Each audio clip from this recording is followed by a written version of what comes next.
Heyo, Phone Freak here, and I've got one cool thing for you.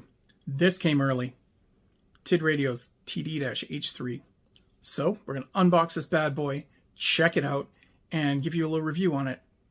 Let's get rolling. So I was thrilled when I checked the mail today. Here it is. We'll get it opened up, and let's see the safest way to do this without puncturing anything I shouldn't. Because I am not good when it comes to opening packages, everybody. I'm like a honey badger most days. Anyway, hold on. Yeah, there we are. All right.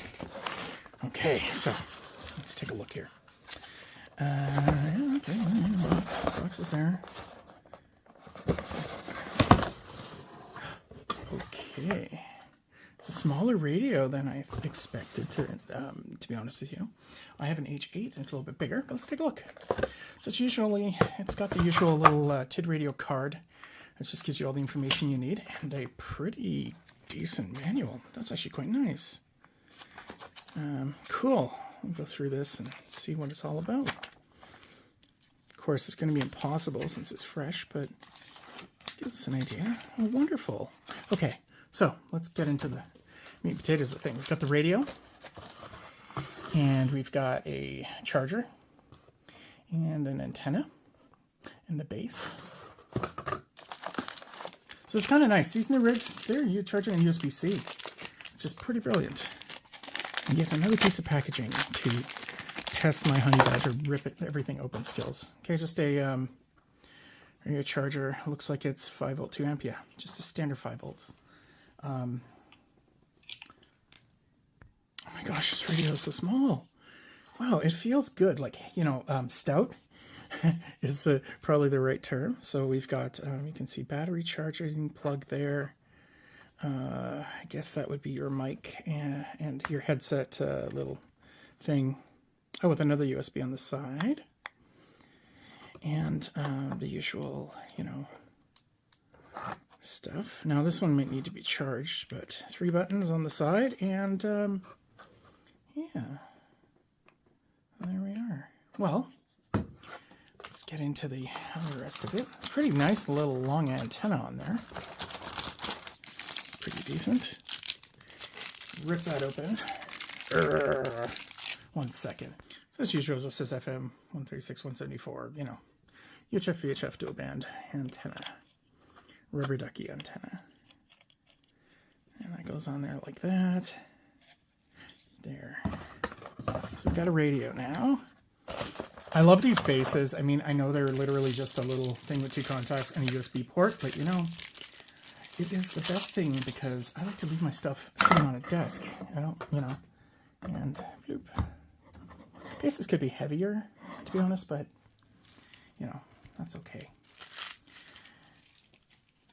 It's got a lanyard, and what's in here? Oh, of course, the belt clip. Oh, and underneath, a bonus. Don't know if that's just because they love me or what, but that's an extra antenna. One of their long ones, which I've got somewhere else as well. It says 120, 300 megahertz antenna. Yeah, it's just a longer one for better, stuff. Well, out of the box now and kind of all set up the TD-H3.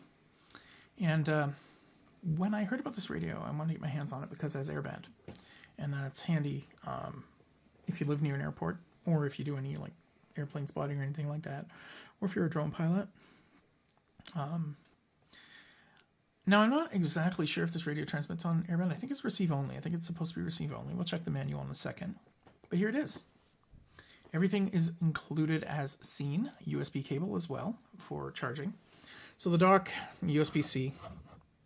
And just to note, it charges at about 600 to 800 milliamps on the dock, I noticed. So just something to remember. It will charge, we'll start at the bottom.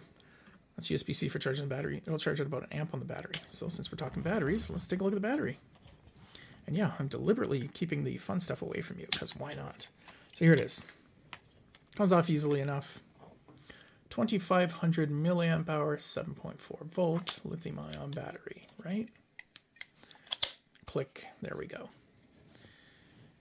Let me turn it on. It's got a pretty decent display. It's nice and bright, easy to read. Now, I've been in here already, obviously, poking around because I was curious and I wanted to just make things a little easier to show you. So now the buttons, well, we'll get to that in a second. Let's just keep touring. Up top, you've got a couple of status LEDs, the flashlight, volume, power, and of course your antenna. There are two antennas, the normal one and the big long one. That was nice. Get a little extra range of the longer antenna sometimes, as well as when you're on airband, that's a little better because it's a lower frequency than the 2 meter and 70 centimeter bands. Compared to the H8, it does fit well in the hand. I don't have the largest hands for gentlemen, but still, there's the H8. So that's the comparison there. And it still feels good, feels hefty, which is nice. Kind of like when equipment actually has a little bit of weight to it. The belt clip screws right to the battery there. It comes with everything you need. And let's take a quick look at, well, the buttons. So this is menu and Bluetooth. You hold it down, you get Bluetooth, and you'll see on the display when I do that. There you are. Okay. Menu is pretty simple. It's in speaking mode right now, so it tells me stuff. There's menus. You can go back. AB. This will allow you to switch between the VFOs. You'll notice that it is on AM mode because I entered in airband frequency. We'll get to that a little bit later. Pretty simple. Status LEDs on top, flashlight, and transmit, and auxiliary. I programmed this to weather band, which I apologize, it's a little weak where I live. And if you hold it down,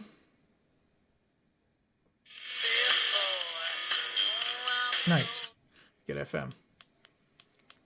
So that's sort of how that goes. On the right, you've got your Kenwood style mic connector, a rubber grommet to keep it somewhat safe, and a USB-C, and that is apparently for programming. Not bad. And over here, well, there's your push talk and whatnot. So yeah, so let's take a quick look at the manual. It's well written, which is kind of nice because, you know, sometimes you get some of these radios and they're not well translated, and I did have to reference the manual to check a few things. And it's got a bunch of warnings, tells you your features here. Dual display, dual watch, dual band, obviously UHF, VHF, UHF, UHF, VHF, UHF operation modes. It does CCSS and TCS. I mean, it is an analog radio. It does have an encryption of some sort, I noticed there's on there. Yeah, there's the airband at the bottom, 108 to 136. And it's 5 watt and 2 watt RF output. Of course, the usual, you can set the frequency step on VFO, and then, of course, it has a, for repeaters, it has a frequency offset, and D2MF, of course, and timeout timer. Timeout timer is really important to set, by the way. Stick your radio in your pocket, and if it accidentally keeps transmitting, it'll, 1, get really hot, and 2, expose you to unnecessary RF. So it's just giving you some more, you know, random, usual stuff. Telling you about the battery, telling you about the charger, all the rest, safety stuff, how to store the battery, etc., etc. So now we're getting into how to put the belt clip on, how to put the battery pack on. Of course, how to stick a, you know, speaker mic on. And here's the one criticism I have here is this is on one page, but the information that tells you what the numbers mean is on the other. But this is the layout. So obviously you've got your antenna, and then 2 is your power switch volume control. 3, 1.44 TFF color screen, your VFO buttons, etc., etc. So that just gives you all the info. You can see the 2 PTT buttons. I don't know if how programmable they are, but the third button is for multiple things. And it kind of goes through and gives you, you know, what the display means, which is kind of nice. You know, are you in high transmitting mode, which I am. A narrow or wide band, which is important. If beep is turned on, which I usually turn off if I haven't gotten there yet. If DCS or CTCSS tones are on, and of course, whether you're positive or negative on your repeater offset. That sort of thing. Pretty simple. I don't know what the off means, though. Might be for scanning, who knows, we'll see. Little, that spinny thing says that dual band watch is on. cool. And then, of course, when the keyboard is locked, it says hold pound to lock. Oh, there. They got that wrong. It's this one. Star. There, it's locked now. Now you can't, like, do anything, probably. So that's good. Yeah, and, yeah, it tells you if Vox is turned on and that sort of thing. Oh, reverse. So that's cool. Reverse monitor. That's handy when you're on a repeater and you want to hear if your buddy's, like, you know, directly what he sounds like. And, of course, and it's switched to narrowband mode, as I mentioned, and battery charge, etc. So not bad. Status LEDs. Well, constant red is transmitting, constant green is receiving, obviously. And they kind of get into the keypad controls. So, you know, it's pretty easy. How to use the menu. Menu key is for activating the menu. Okay. And then up and down here are press for more than 2 seconds. And you can scan, but also that's how you change your memories. That's your back button. You know, I think it's actually pretty easy to understand. It's telling you about how you're going between DTMF / whatever. This is nice. Turn the radio on, basic stuff, you know. If you've never used like these or anything, it's kind of handy. Give you a full mode, channel mode. And then it gets into, you know, how to set up frequency scanning, etc. And it does get into OD Master. And OD Master is an app for Android and iOS that lets you program the radio up. It's not that hard. You should have an account. It makes it easier. And we will do this in a second. So there, this PC programming app as well. And then you can also do things like the firmware. Okay, we've got the cell phone and we've got the radio. So we're going to turn Bluetooth on first. Little guy comes on, okay? Hit that button. You'll see it comes up and it says Kit. You can change the name later, which I recommend you do. Cool, you've succeeded. The next thing you're going to do, if you haven't already been in here, you need to pick your model. So obviously it's a TD-H3 and it's the ham radio firmware, so that's the one we want. And then from there, we're going to read whatever's in the radio, which is always handy, and a recommended thing that you do. And it's pretty sweet. Quick and easy. When I was in Prince Edward Island this summer, I had my H8, the bigger one. This one. And I had just gotten it, and it was not programmed. And I kind of needed it for something, so I ended up using this app to do so. Okay, so you can see that I've programmed a few things in the radio already. So it sees channel 1 as 146.52, and channel 2 will be, I don't know, 147.375, and then we're going to do channel 3. We're going to program in a quick channel here. So it comes with 30 predefined channels. I don't know what they are, but we'll do 144390. There. Okay. We don't need a TX frequency. TX power. We're just going to change it to low just to see. Basic lock PTID. We could give it a name if we want. Now, I might be wrong here because it's been a minute, but I think that's APRS. I'll just call it apes. Thanks, autocorrect. And there we are. We will save this first.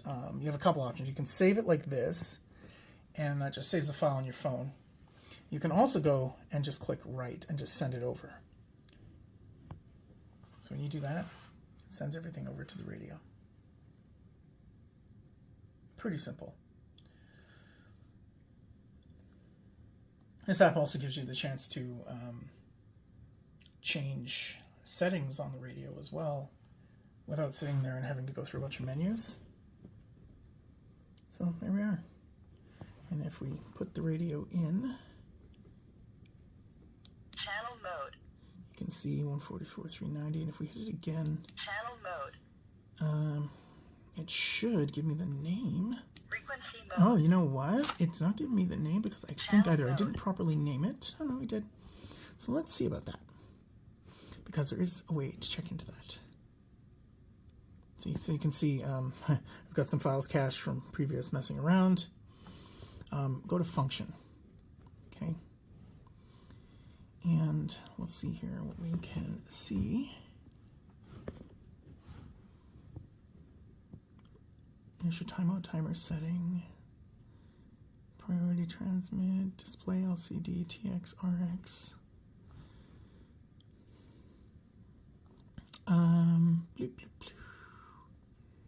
I know, there it is. Okay, so A channel display, so we can give it the name. And you can say B channels frequency. Let's give them both the name. So we're going to save again. I'm a real fan of just saving every time I make an incremental change. But yeah, that's one way to back your radio up as well. That way you can make all the changes you want, just go back. Mic gain's a setting that's kind of nice to have. I've had some of these other low radios that didn't have that, and it was a bit of a problem. Yeah, depending on how some people are. Okay, so did that work? Who knows? We're in VFO mode right now. Let's put it in. Channel mode. There we are. Now, what I like about this is that we are seeing the frequency there, but we're still seeing the channel name. I love that. I prefer it that way. I don't know. Some people probably would want the other way around. I don't know if you can change that, but that's for another day. Don't know what stun does. Don't know what kill does. Not going to check. So, just a quick rundown of the TD-H3. Pretty neat little radio. Love the fact that we have airplane or aircraft band. And again, that aircraft band, if I haven't shown you, is accessible here.